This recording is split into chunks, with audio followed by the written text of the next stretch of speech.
No one in a small village of only 200 was aware that there were 16 kids behind the closed doors of that home, and that just kind of boggles you. On October 19, 2021, the Gallia County Juvenile Court in Ohio filed a complaint against a parent or guardian for a child being truant. The document stated that the child had that legitimate excuse for the entire 2021-2022 academic year, an amount in excess of 72 hours, and was thereby a habitual truant. Prior to the filing, the court had notified the parent that the child was not attending school in violation of the law and warned them in writing of the consequences if they persisted. There was another almost identical complaint for another child. In all, 6 truancy complaints were filed against the parents that fall. The oldest child would have been around 13. Think of a filing cabinet drawer that was never opened, not because it was locked, but because no one wanted to know what was inside. The paperwork existed. The warnings were issued. The system had done its job on paper. But the drawer stayed shut and the children stayed hidden. The Siders family's so-called house of horror continues to shock and disturb the public from coast to coast. And with the curiosity comes questions, many without answers, but some are hidden in plain sight. We're following the paper trail leading to the suspected secrets the Siders didn't want the world to know. Were their children pulled out of public school to be homeschooled?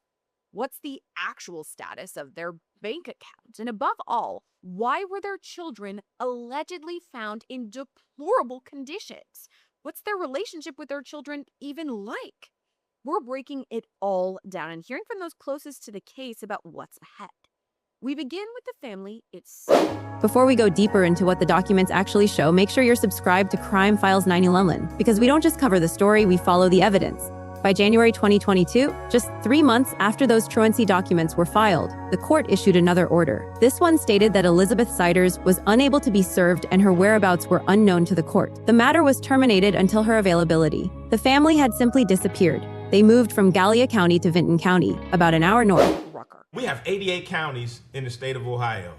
Just one state, 88 counties. In fact, Vinton is, I think I read, it's got about 12,000 people, the least populous county out of all 88 in the state of Ohio. It's a largely rural area.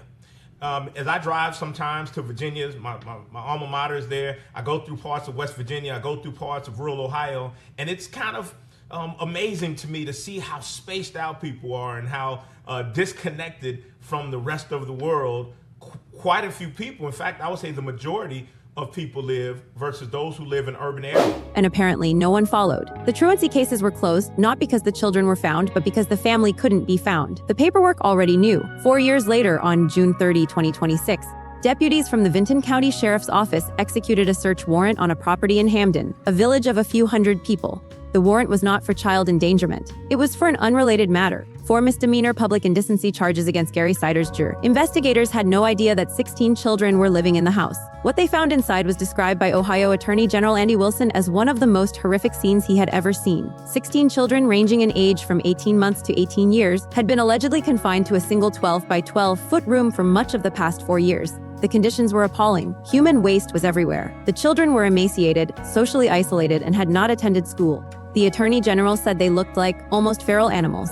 The 18-year-old could not even spell their own name. Vinton County Sheriff Ryan Kane said the children were living in an environment full of garbage and human waste, and their conditions were worse than those of livestock on many farms. 7 children were taken to hospitals, with 2 flown by CARE, flight to trauma centers. The 4 adults in the home, 73-year-old Gary Siders Sr., his 67-year-old wife Christina, their 36-year-old son Gary Jr., and his 33-year-old wife Elizabeth, were arrested and each charged with 16 counts of felony child endangerment. Each count carries a minimum prison term of 2 to 8 years. All 4 have pleaded not guilty. The family's history, now being unearthed in court filings, raises questions that the system failed to answer years ago. Elizabeth Siders was only 15 years old. Now, as we've reported, Elizabeth was only 15 years old when she got married. She actually had to cross state lines into West Virginia to get married to Gary Jr., who was 18 at the time. Now, as I understand it, she got married, her and her husband got married when he was 18 and she was 15. They got married in West Virginia, where in West Virginia, the law is,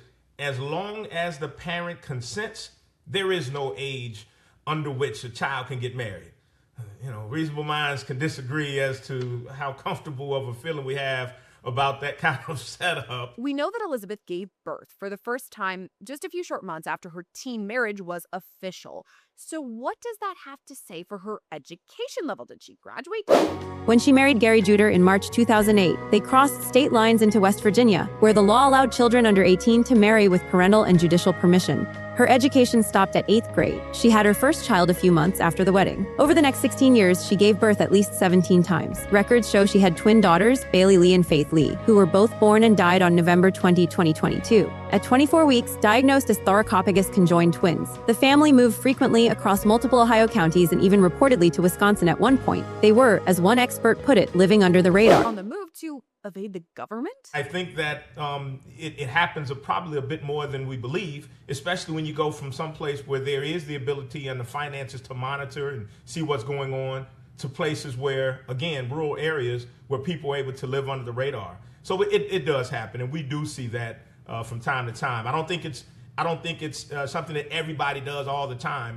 The bond hearings revealed more about the family's circumstances. All four were initially given a $300,000 cash bond, but on July 7, Gary Sir's attorney filed a modification request, noting that the 73-year-old had significant health issues, limited mobility, concerns for his mental health and competency, and no means to post any sort of bond. The words "no means" were underlined, bolded, and italicized in the filing. 2 days later, the prosecutor explained why the bond was modified. During transport from jail, Gary Sir had fallen and was hospitalized with a serious medical condition. The county is responsible for the medical care of defendants in custody. The prosecutor said his treatment could potentially bankrupt Vinton County's $8 million operating budget. So his bond was converted to a recognizance bond, and he was released from jail to receive specialized care outside the county.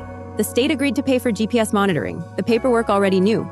Meanwhile, a gag order has been issued in the case of Gary Siders Jr., barring officials from discussing the case publicly. The defense argued that statements from the attorney general and prosecutors, such as "most of our livestock was kept in better conditions than the children," would prejudice the defendant's right to a fair trial. A judge granted the request the same day it was filed, without input from the prosecution. Critics have called the order overly broad and unconstitutional, arguing that no hearing was held and no evidence was presented to justify it. One former prosecutor noted that secrecy nearly killed these children, and that the remedy for a tainted jury pool is voir dire, not a blanket gag order. The Columbus Dispatch has gone to the Ohio Supreme Court to challenge the order. All four adults have waived their preliminary hearings, sending the case directly to a grand jury. A special prosecutor has been appointed, but the grand jury in Vinton County meets infrequently, and the timeline remains unclear. The investigation is still ongoing, with authorities downloading devices and combing through data. More charges may be coming. The questions that remain are the ones that should have been asked years ago. How did 16 children live in a house in a town of fewer than 1,000 people and no one know? Neighbors said they never saw any sign of children. One woman said she saw 2 or 3 kids in the yard a couple of years ago. They looked skinny, and when they saw her, they ran toward the house. She thought it was weird, but no one called. The system had the paperwork. The courts had the complaints. The school district had done its job, but the paperwork led nowhere. The filing cabinet drawer stayed shut. The children stayed hidden. The paperwork already knew. This case is now before the grand jury. The truancy complaints from 2021 are a matter of record. Go look at them. Read the words. The child has been absent from school without legitimate excuse for the entire 2022 academic year. Ask yourself, how many more children are living in that filing cabinet drawer right now in a town near you? Let us know what you find in the comments. And if you want to follow the evidence as it unfolds, like, share, subscribe, and turn on notifications for Crime Files 9/11, because the story doesn't end when the headlines fade. It ends when the paperwork is finally opened.